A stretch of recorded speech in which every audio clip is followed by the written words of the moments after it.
متابعين الأبطال، تشاهدون اليوم الكلب الذي يخترق سياجا حديديا وكأنه هواء، إلى الفراشة التي تحولت فجأة لشبح يطير، وحتى اليد السوداء التي ظهرت خلف صندوق به رماد لميت، والكثير. تابعوني حتى النهاية، وأتمنى دعمي بالإعجاب بالفيديو والاشتراك في القناة وتفعيل الجرس ليصلكم كل جديد من العالم الخفي. هذا الشاب يجلس ويلعب مع كلبه، ولكن ما تم تصويره مرعب حقا. فهذا الكلب حينما يرمي صاحبه الكرة بعيدا يخترق جسد الكلب السياج، فيذهب ليأتي بالكرة ثم يخترق السياج مرة أخرى ليعود لصاحبه بالكرة. قد يظن البعض أن ذلك الكلب شبح وليس كلب طبيعي، ولكني أظن أنها خدعة للعقل ليس إلا، وأشعر أنه استخدم خدعة 3D وزاوية التصوير، فقام برسم خطوط على الأرض لتبدو وكأنها سياج. اتركوا لي تعليقاتكم على ذلك المقطع، وهل هو حقيقي أم أنه ربما يكون مفبركا؟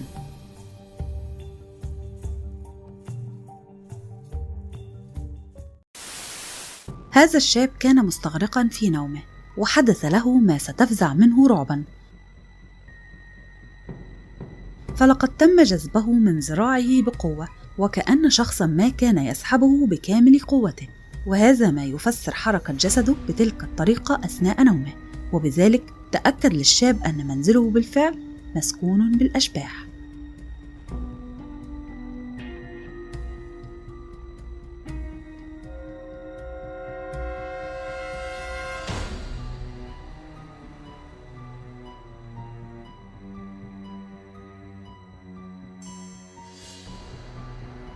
أما ذلك الشاب أيضا يقول أنه دائما ما يستيقظ فيجد نفسه يسقط على الأرض، فقام بتركيب كاميرا لتسجل له ما يحدث، فالتقطت الكاميرا ما هو مرعبا. فأثناء نومه تم جذبه من قدمه على الأرض، حينها استيقظ الشاب وهو يتم جره، وطلب النجدة من زوجته التي كانت نائمة واستيقظت على صرخاته. هذا الرجل أثناء جلوسه في منزله مع عائلته دخلت إحدى الفراشات عليهم، وحتى لا تخاف زوجته حاول اصطياد الفراشة ليرميها خارجا، ولكن الكاميرا التي كانت تصوره وقتها التقطت شيئا مرعبا بشكل لا يصدق. فأثناء مطاردته للفراشة اتجهت الفراشة لأسفل إحدى زوايا الغرفة، فرمى الرجل عليها قطعة القماش التي كان يطاردها بها، وفجأة تتحول الفراشة لجسما غامضا يطير، ويظهر ملامح ذلك الجسد أسفل قطعة القماش. أصيب الرجل بالرعب الشديد وفر هاربا.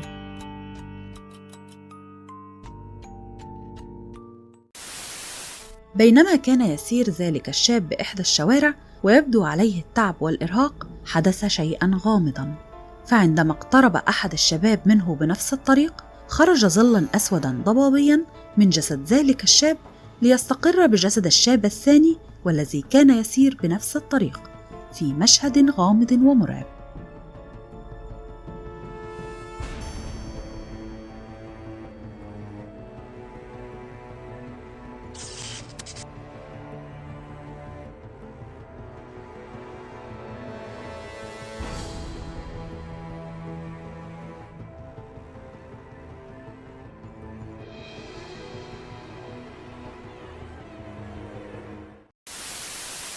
هذا المستكشف الروسي قام بزيارة منزل مهجور، وكالعادة قام بتثبيت كاميرات بالغرف، وفور دخوله سمع أصواتاً عالية، وحينما ذهب ليرى عرف أنه جاء من دولاب المطبخ.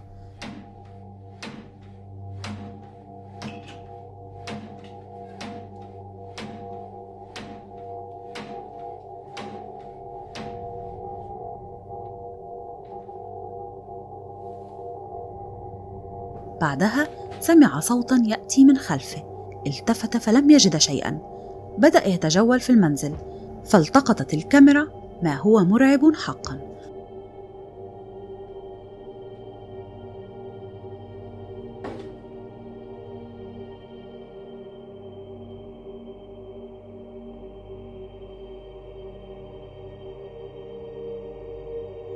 فبعد دخوله إحدى الغرف انبعث أمام الكاميرا جسماً ضبابياً أسود غير واضح المعالم وكأنه دخان.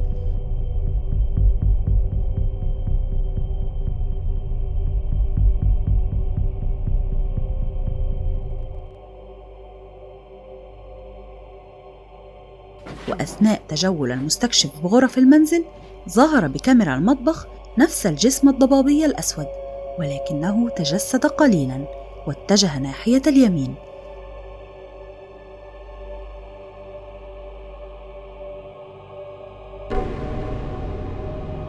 المرعب أنه كان يتجه نحو المستكشف الذي بعدها شعر وكأن أحداً ما دفعه ليسقط.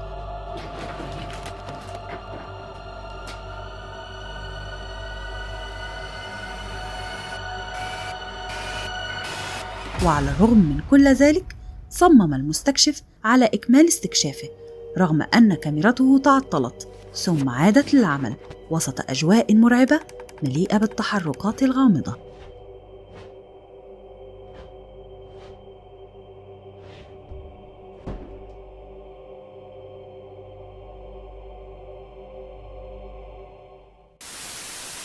التقط شاباً بالمكسيك مقطعاً غامضاً يقول الشاب: هذا الصندوق به رماد شخص ميت وضع على طاولة بحيث تتجمع حوله عائلته وأصدقائه ليقيموا له حفلة وداع، ولكن التقطت الكاميرا بالصدفة ما هو مفزع حقا.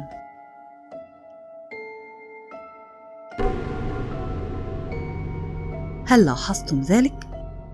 فلقد ظهرت أصابع سوداء تخرج من خلف الصندوق وتمسك بالكوب الذي وضعت به شمعة.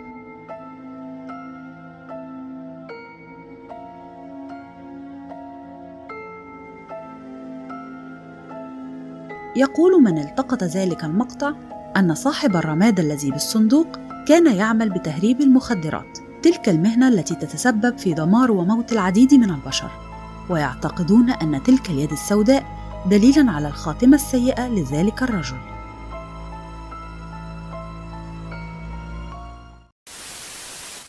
أثناء هدم إحدى المنازل المهجورة صورت الكاميرا شيئاً غامضاً. ذلك المنزل كان فارغاً تماماً قبل هدمه بلحظات، ولكن بالمقطع ظهرت طفلة صغيرة من خلف السور المتهدم بشكل غامض. فهل من الممكن أن تكون تلك الفتاة ما هي إلا صورة لقرين طفلة توفيت بذلك المنزل؟ أم ماذا تعتقدون؟ أخبروني برأيكم في التعليقات.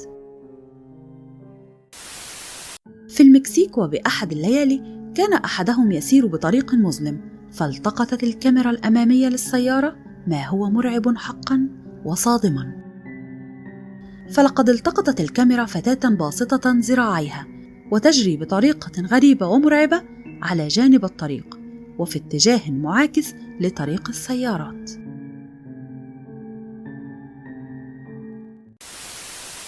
يقول مصور ذلك المقطع أنه حينما شاهد ما يحدث قرر التسجيل ليتأكد بأنه لا يهزي ولا يتخيل وأن ما يراه فعلا حقيقي. فتلك الأرجوحة كان يجلس عليها أحد الأشخاص ويتأرجح. للآن كل هذا طبيعي، لكن المرعب والمفزع هو أنه يختفي ثم يعود للظهور بشكل أثار ذعر المصور، كما أن أحد الكلاب التي كانت بالمكان كانت تصدر صوت نباح عاليا وكأنه يرى شيئا لا نراه نحن. وفي النهاية أتمنى أن تنال المقاطع إعجابكم. كانت معكم ولاء محمد، في أمان الله.